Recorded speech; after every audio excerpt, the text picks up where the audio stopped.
Hi guys! Welcome back to my channel. So nandito na naman ako sa Pasinaya para ipagpatuloy yung ginagawa namin extension sa harapan. Kita nyo naman guys, yung mga halaman na nilagay nila dito. Ang ganda tingnan, tapos bukod doon, ang sariwa pa ng hangin. Kaya masarap magtambay dito pagka hapon. Huwag nga lang kayo pupunta rito pag tanghali kasi tirik na tirik yung araw. Wala pa namang masyadong puno rito. Puro mga halaman lang yun nandyan.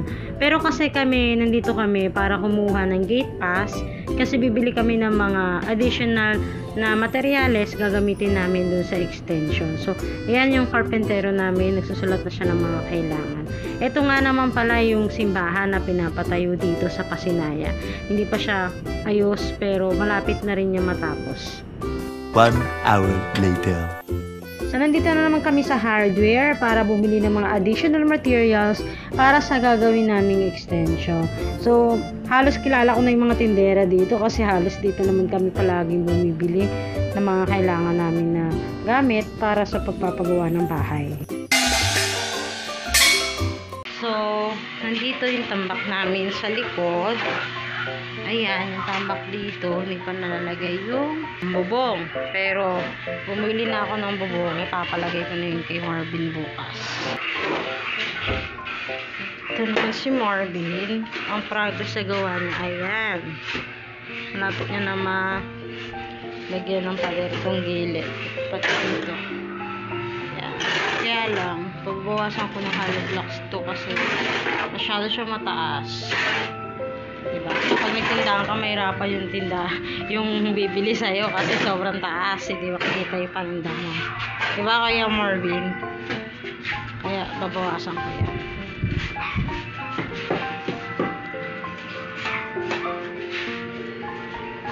Nagawa siya ng bundok na may buto sa gitna.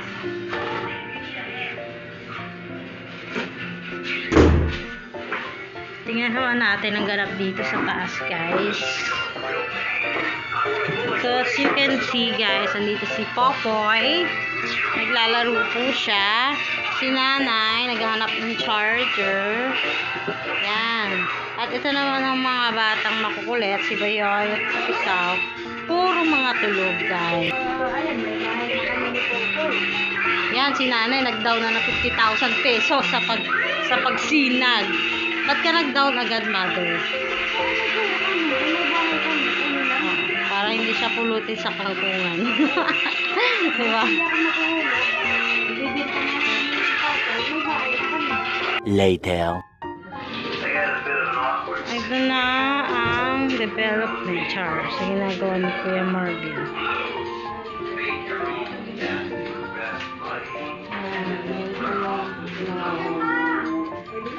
Dadahan nito. Tapos ito, dadahan niya rin. Ito na po ang progress sa ginagawang bahay dito.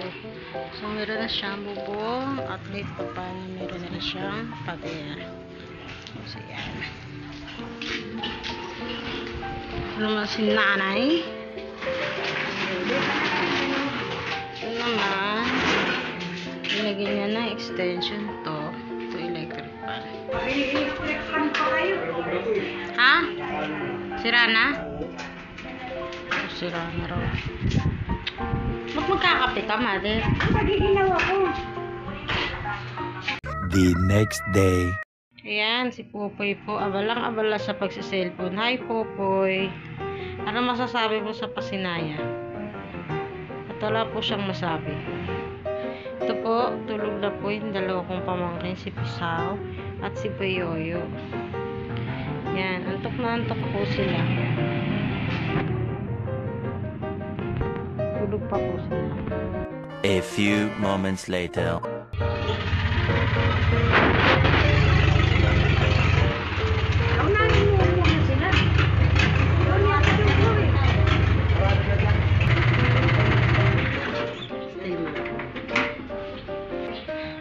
Still mati.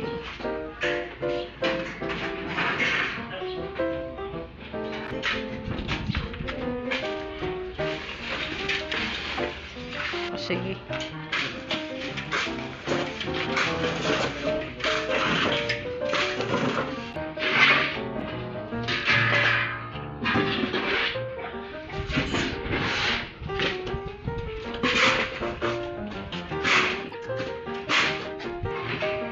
Okay na po.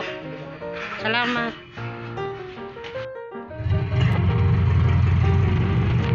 Babay na lang. Babay. Ano, pantalo? Siya. Kapitbahay namin. Binablog ko kasi yung paggawa ng bahay namin. Remembrance ba? Yan, wala na sila. Umalis na. One eternity later. Yan na itsura ng gate ngayon.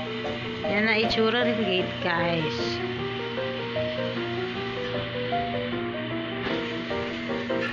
May paggawa to dito.